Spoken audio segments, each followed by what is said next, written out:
નમસ્કાર, હું જયશ્રી પરીખ જનાદેશ ન્યૂઝમાં આપનું સ્વાગત કરું છું. નિહાળીએ 50 મોટા સમાચાર જનાદેશ એક્સપ્રેસમાં. સુરતથી યુપી બિહાર જવા ભારે ભીડ. રવિવારે 20,000થી વધુ પરપ્રાંતિયો વતન પહોંચ્યા. ઉધના રેલવે સ્ટેશન પર મુસાફરોના ધસારાના પગલે ચુસ્ત પોલીસ બંદોબસ્ત. સાહેબ મીટિંગમાં છે. 11 લોકસભા બેઠક પર કોંગ્રેસની સ્પર્ધા. કોંગી ગોત્રના ઉમેદવારો સાથે રૂપાલા વિવાદથી ભાજપના ક્ષત્રિય નેતાઓ ભરાયા. ગાંધીના પહેરવેશમાં ઉમેદવાર. નવસારી લોકસભા કોંગ્રેસના ઉમેદવાર નૈશદ દેસાઈએ ધોતી બંડી ધારણ કરી કહ્યું, મોદીની સલાહ અનુસાર હું જન્મથી ખાદી પહેરું છું.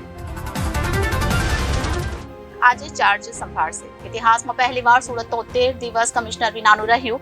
નવા કમિશનર અનુપમસિંહ ગહેલોત આજે ચાર્જ લેશે. લાખોના ખર્ચે ફ્લાયઓવરની નીચે બ્યુટિફિકેશન તો કરાયું, પણ જાળવણીના અભાવે છોડ સુકાઈ ગયા. કામગીરી શરૂ. જગ્યા મેળવી ન શકાતા હાલ આરટીઓથી હવેલી સુધી જ બીઆરટીએસ લંબાવી શકાશે. હીટવેવની અસર રહેશે. આજે માવઠાની શક્યતા. કાલથી 3 દિવસ હીટવેવની અસર રહેશે. સીસીટીવી બંધ. સારોલીના જૈન દેરાસરમાં લૂંટ. બે ગાર્ડને બંધક બનાવી દાનપેટીમાંથી 45,000 રોકડા લૂંટી ગયા. ગંદકીથી ખદબદતું નાનપુરા. કચરો ફેંકનાર સામે કાર્યવાહી કરાતી નથી. જૂની સિવિલ હોસ્પિટલ પાછળ લક્કડ કોર્ટ પાસે ગંદકીથી સ્થાનિકો ત્રાહિમામ. Social welfare. જામનગર શહેરમાં નારી રક્ષા સેનાએ સરકારી યોજનાની જાણકારી માટેનો કેમ્પ યોજાયો. આંબેડકર જયંતિની ઉજવણી. સમસ્ત ખંભાતી ખારવા સમાજ કેળવણી મંડળ દ્વારા આયોજિત કાર્યક્રમમાં ભાઈ ભાઈ ગ્રુપના બાળકોએ કૃતિઓ રજૂ કરી. ભૂમિપૂજન કાર્યક્રમ. સુરતમાં શ્રી સૌરાષ્ટ્ર પટેલ સેવા સમાજ તરફથી કિરણ મહિલા હોસ્ટેલનું ભૂમિપૂજન. Box cricket tournament. 64 ખેલાડીએ ભાગ લીધો. દરેક ખેલાડીમાં એક નવો રોમાંચ જોવા મળ્યો. સ્ટાન્ડર્ડનો વિકલ્પ અપાશે. સીબીએસઈમાં ગણિતની જેમ હવે ભાષામાં પણ બેઝિક સ્ટાન્ડર્ડનો વિકલ્પ અપાશે. ધોરણ 10-12 માં ફરજિયાત ગુજરાતી સહિત 22 ભાષામાંથી કોઈ એક રાખવી પડશે. પોલીસ પેટ્રોલિંગની માંગ. ડચ ગાર્ડન અથવા પાથવે અસામાજિકનો અડ્ડો બન્યો. વોકિંગ કરવા આવનારા ત્રસ્ત. બાબા બર્ફાનીની યાત્રાનું રજીસ્ટ્રેશન શરૂ. રાજકોટમાં નોંધણી કરાવવા સવારથી લાઈનો. શ્રદ્ધાળુએ કહ્યું, અમરનાથ મહાદેવના દર્શન કરવાથી અલૌકિક શાંતિ મળે છે. અમદાવાદમાં 1.5 કિલોમીટર લાંબો ટ્રાફિક જામ. ટોરેન્ટ પાવરની કામગીરીથી પરિમલ ગાર્ડનથી આશ્રમ રોડ તરફનો અડધો રસ્તો બંધ. શહેરીજનો ગરમીમાં શેકાયા. નવા પેકેજમાં નવી ગેરંટી આપી. ભાજપના મેનિફેસ્ટો પર પ્રતિક્રિયા. મુકુલ વાસનિકે કહ્યું, છેલ્લા 10 વર્ષમાં કયા વાયદા પૂરા કર્યા તેનો હિસાબ આપો. આગામી 24 કલાક માવઠાના એંધાણ. ઉત્તર ગુજરાત, સૌરાષ્ટ્ર, કચ્છમાં હળવા વરસાદની શક્યતા. સાયક્લોનિક સર્ક્યુલેશન ધીમે ધીમે ગુજરાતથી આગળ વધ્યું. ભાજપના 2 નેતાની ઘર વાપસી. પ્રદેશ પ્રમુખ પાટીલે સોમા ગાંડાને કેસરીયો પહેરાવ્યો. પૂર્વ પ્રવક્તા કિશનસિંહ સોલંકી પણ બીજેપીમાં જોડાયા. લોકસભા ચૂંટણી 2024. ચૂંટણી પંચે 13 દિવસમાં ₹4,658.13 કરોડ જપ્ત કર્યા. લોકસભા ચૂંટણીના 75 વર્ષના ઇતિહાસમાં સૌથી વધુ. રૂપાલા વિજય મુહૂર્તમાં ઉમેદવારી ફોર્મ ભરશે. રાજકોટમાં જાગનાથ મંદિરે શીશ ઝુકાવી રેલી સ્વરૂપે ફોર્મ ભરવા જશે. પૂર્વ રાજ્યપાલની હાજરીમાં નોમિનેશન ફાઇલ કરશે. રાજકોટનું રણ મેદાન. પરેશ ધાનાણીએ ટોણો માર્યો. અહંકાર ઓગાળવો છે કે મને દિલ્હી દેખાડવું છે. એક્સ પર ક્ષત્રિય મહાસંમેલનનો વિડીયો પોસ્ટ કર્યો. ધોનીએ પંડ્યાના 3 બોલમાં 3 સિક્સર ફટકારી. પેવેલિયન જતા સીડી પર પડેલો બોલ ફેન્સને ગિફ્ટમાં આપ્યો.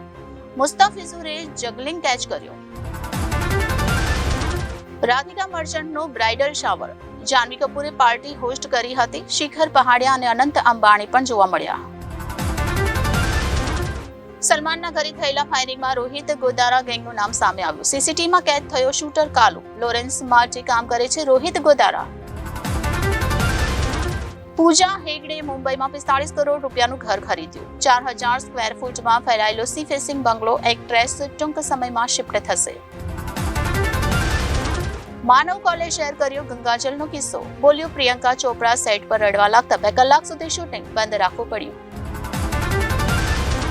એનિમલના કારણે મારી ફિલ્મને થિયેટર ન મળ્યા. સિદ્ધાર્થ. ચિઠ્ઠાની ટીકા કરનારાઓને આપ્યો જવાબ. બોલ્યો, લોકોને એનિમલથી સમસ્યા ન થઈ. ફિલ્મ માટે 28 દિવસમાં 18 કિલો વજન ઘટાડ્યું. વીર સાવરકર માટે મિલકત વેચવાનો વારો આવ્યો. એક સમય રણદીપ ઓસ્ટ્રેલિયામાં ટેક્સી ચલાવતો હતો. શનિવારે મેદાનની કમાણીમાં 100%નો ઉછાળો. વિશ્વવ્યાપી કલેક્શન ₹23.10 કરોડ. BMCMએ 3 દિવસમાં ₹76 કરોડનો બિઝનેસ કર્યો. પીએમની આજે કેરળ અને તમિલનાડુમાં ચૂંટણી રેલીઓ. એનડીએ ઉમેદવારો માટે પ્રચાર કરશે. માર્ચમાં 5 દિવસમાં દક્ષિણ ભારતના 8 પ્રવાસ કર્યા. આસામમાં હવાઈ મુસાફરી માત્ર ₹150માં. દેશમાં સૌથી સસ્તી ફ્લાઇટ તેજપુરથી લખીમપુર રૂટ 2 મહિનાથી ફૂલ. ટ્રાયલ કોર્ટે કેજરીવાલની કસ્ટડી 23 એપ્રિલ સુધી વધારી. સુપ્રીમ કોર્ટે ધરપકડ સામેની અરજી પર સુનાવણી ન કરી. કહ્યું 29 એપ્રિલ પહેલા કોઈ તારીખ નહીં. ઈસી અધિકારીઓએ રાહુલના હેલિકોપ્ટરની તપાસ કરી. ફ્લાઇંગ સ્ક્વોડ તમિલનાડુના નીલગિરી પહોંચી. તપાસ બાદ રાહુલ કેરળ જવા રવાના. જમ્મુ, હિમાચલ અને ઉત્તરાખંડમાં હિમવર્ષાની શક્યતા. એમપી, રાજસ્થાનમાં આજે પણ વરસાદ. 3 રાજ્યોમાં તાપમાન 40 ડિગ્રીને પાર. 21 નિવૃત્ત ન્યાયાધીશોએ CJIને પત્ર લખ્યો. કહ્યું કેટલાક લોકો પોતાના ફાયદા માટે ન્યાયતંત્ર પર દબાણ લાવી રહ્યા છે. આનાથી ન્યાયતંત્રને બચાવો. અમિત શાહે ખેરાગઢમાં કહ્યું કોંગ્રેસ જુઠ્ઠાણાનો ધંધો કરી રહી છે. મોદીજીને ત્રીજી વખત પીએમ બનાવો. છત્તીસગઢમાંથી નક્સલવાદ ખતમ કરીશું. ઇઝરાયેલનો નિર્ણય ઈરાનના હુમલાનો જવાબ આપશે. જયશંકર સાથે વાતચીત બાદ ઈરાને કહ્યું ભારતીય અધિકારી ઈરાનમાં કેદ 17 ક્રૂ મેમ્બર્સને મળી શકશે. શું ઈરાન ઇઝરાયેલના તણાવના કારણે વધશે પેટ્રોલ ડીઝલના ભાવ? વિશ્વના ઓઇલ સપ્લાયના 20% માર્ગો પર ઈરાનની મિસાઇલો છે તૈનાત. $100 સુધી પહોંચી શકે છે ક્રૂડ ઓઇલનો ભાવ. ઈરાનનો ઇઝરાયેલ પર હુમલો. એર ઇન્ડિયાએ ઇઝરાયેલ જતી ફ્લાઇટ રદ કરી. ઈરાને કહ્યું જવાબી કાર્યવાહી કરશો તો આનાથી પણ મોટો હુમલો કરીશું. લાહોરમાં અંડરવર્લ્ડ ડોન આમિર સરફરાઝની હત્યા. અજાણ્યા લોકોએ ગોળી મારી. તેના પર સરબજીત સિંહની હત્યાનો આરોપ હતો. કેનેડામાં ભારતીય વિદ્યાર્થીનીની હત્યા. અજાણ્યા હુમલાખોરો ગોળી મારી ફરાર. પરિવારે મૃતદેહને ભારત મોકલવા માટે કેનેડિયન સરકાર પાસે મદદ માંગી. ખુલતાની સાથે જ માર્કેટ કકડઘોષ. ઇઝરાયેલ ઈરાન તણાવના કારણે શેર બજારમાં હાહાકાર. સેન્સેક્સ 500 અને નિફ્ટી 150 પોઈન્ટ તૂટ્યો. આજે સોનાના ભાવમાં ₹413નો ઘટાડો. 10 ગ્રામ સોનું ₹73,174 વેચાઈ રહ્યું છે. જુઓ યુદ્ધ દરમિયાન કેવી રહી સોનાની ચાલ. કેન્દ્ર સરકારનો ઈ-કોમર્સ વેબસાઇટ્સને આદેશ. ફૂડ પેકેટના ફ્રન્ટ પર ચેતવણી જરૂરી. 25 ગ્રામથી વધારે ખાંડ ખતરનાક છે. રોકાણ મુદ્દે નવો ટ્રેન્ડ. ક્રિપ્ટો કરન્સીમાં પણ હવે SIP દ્વારા રોકાણ સંભવ. યુવા વર્ગનું આકર્ષણ. મોબાઈલ રિચાર્જ 17% સુધી મોંઘું થઈ શકે છે. 5G સર્વિસ માટે 5 થી 10% વધુ ચાર્જ લાગશે. જૂન જુલાઈથી ટેરિફ વધારી શકે છે ટેલિકોમ કંપનીઓ. વોડાફોન આઈડિયાનો FPO 18 એપ્રિલે ખુલશે. રોકાણકારો 22 એપ્રિલ સુધી બીડ કરી શકશે. લઘુત્તમ રોકાણ ₹14,278. CSK 20 રનથી EI ક્લાસિકો જીત્યો. રોહિત શર્માની સેન્ચુરી એળે ગઈ. પથિરાનાએ 4 વિકેટ ઝડપીને મેચ પલટી.